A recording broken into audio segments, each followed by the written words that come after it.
قرآن کې الله وايي چې په جهنم کې یو چړې دی چې هغې ته صعود ویلی کېږي. قرآن کې الله وايي سأرهقه صعودا.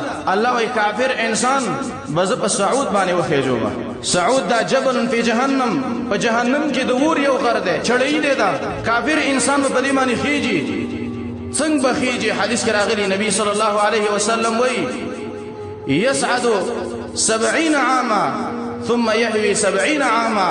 وای کله چې پورته به دې غر باندې خېږي او یا کاله به پورته مزل وکړي، او کله چې بېرته رالیږي او یا کاله به بېرته ښکته را رواني. دومره اوچت چړی دی، اوچت غر دی دا صعود په جهنم کې. نو دا په جهنم کې تیار شوی صعود چړی.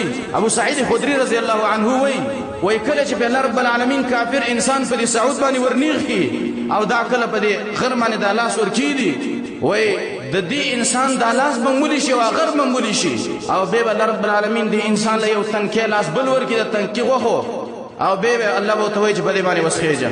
سماک ابن حرب د عبد الله ابن عباس رضی الله عنهما نه حدیث نقل کړی دی، او عکرمه رحمه الله هم نقل کړی دی، او ضحاک رحمه الله هم نقل کړی دی. وای دا صعود باندې چې الله رب العالمین داخل خېږي، وای کچیرته په دې غر باندې پورته خېږي نو دا غر خوی دی، مین دی، د دې نه به انسان کته راخویږي، او که چېرته ښکته راځي نو لاندې د جهنم لمبې دي هغه د بېرته پورته ولي. نو داسې سخت چړی دی په جهنم کې دا صعوده. نو دې صعود له به څوک ځي؟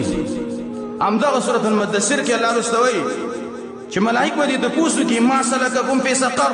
ای خلکو، ای د صعود والا او ای د سقر والا، دې سقر او دې صعود چړی له چی شي راوستلی؟ ولې دلته رالی؟ نو دی به ووایي قالوا لم نکن من المصلین، منګه څنګه دلته رالو، دې سقر لرالو، دې صعود لرالو چې موږ په دنیا کې مونږ نه کوو، ځکه موږ دلته رالو. او بیا وایي چې ولم نکن نطعم المسکین، موږ ځکه دلته رالو چې موږ به مسکین ته طعام نه ورکوو، ډوډۍ به هم نه ورکوله، او موږ ځکه دلته رالو چې وکنا نخوض مع الخائضین، موږ به په دنیا کې بې ځایه ګپ شپونه لګول، د دې د وجې نه موږ دلته رالو.